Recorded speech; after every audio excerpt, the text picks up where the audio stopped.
So what I'd like to do now is, well, first, thank you, Jason, and thank you for your presentation.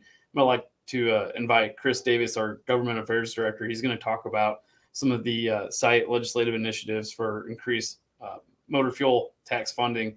And so at this point in time, I'm going to invite Chris in, and I'm going to slide out.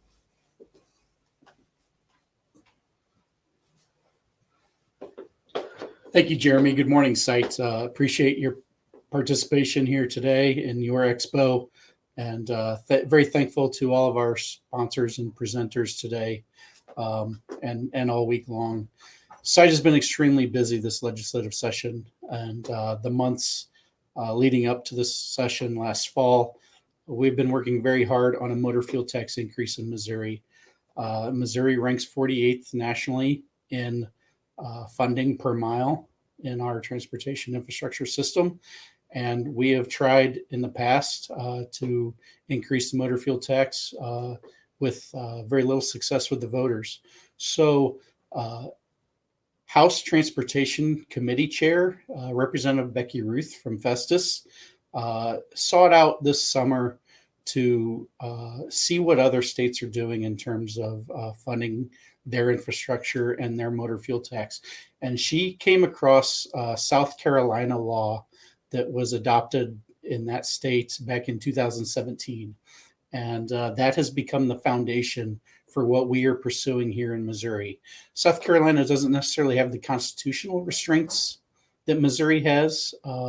However, they do have an extremely conservative General Assembly, very similar to Missouri, who is very risk averse to what might be perceived as a tax increase. Motor fuel tax is not a tax, it is a user fee. You pay for increased use of the roads when you fill up your tank.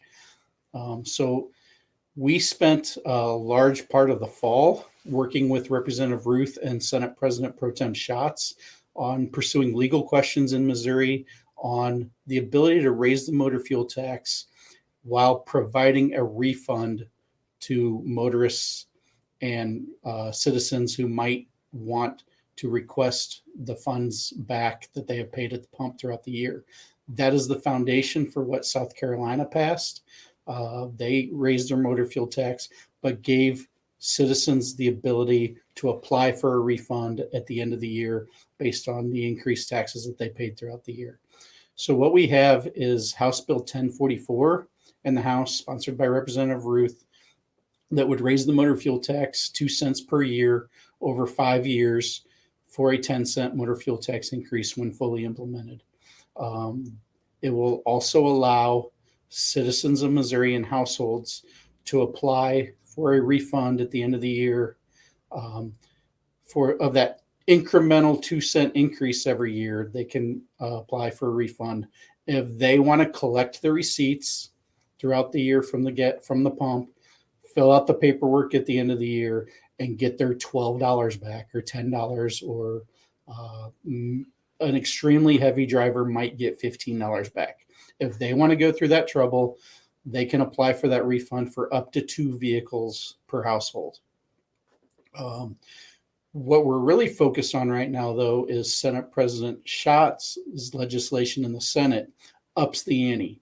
So Senate President Pro Tem Schatz wanted us to be extremely aggressive in the motor fuel tax increase, and he has introduced a 2.5 cent motor fuel tax increase phased in over 6 years for a total 15 cent increase when fully implemented.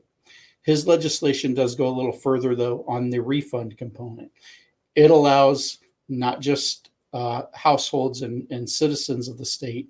His legislation allows anybody and everybody that may have paid that tax throughout the year to apply for that refund. That would include trucking firms, motor fleets, businesses, and corporations. So that is why his is a little more aggressive on a little higher tax level, an extra year of implementation.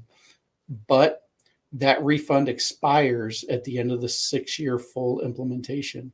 So you can get the incremental increase every year, but at the end of the 6 years, the refund sunsets and you can no longer get a refund.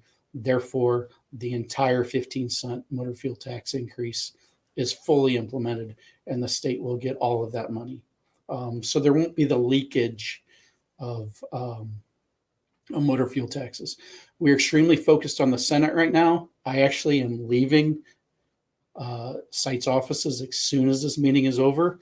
I have a 1:00 meeting with Senate President Pro Tem Schatz, and then we have a full stakeholders meeting at 4:00 this afternoon with Lieutenant Governor Kehoe, who has been extremely helpful in leading this charge. So we have a full court press on the Senate right now. We expect the Senate Bill 262 to be voted on by the end of next week, hopefully in the next 10 days or so. And we're extremely optimistic about a roll call in the Senate, where that we will then focus on the House. We have a little bit bigger hurdle in the House. While we have a very strong leader in House Transportation Chair Becky Ruth, we don't have the buy-in from leadership and House Speaker Rob Vescovo. So that's what we're working on, what we're hoping for, and Site will continue to keep you updated. Check your email later this week. We will be asking you to call your senator and urging them to support Senate Bill 262. So thank you for all your efforts. Thank you for your time. Thank you for your participation in your association. With that, I'll bring Jeremy back in to wrap things up. Have a good day.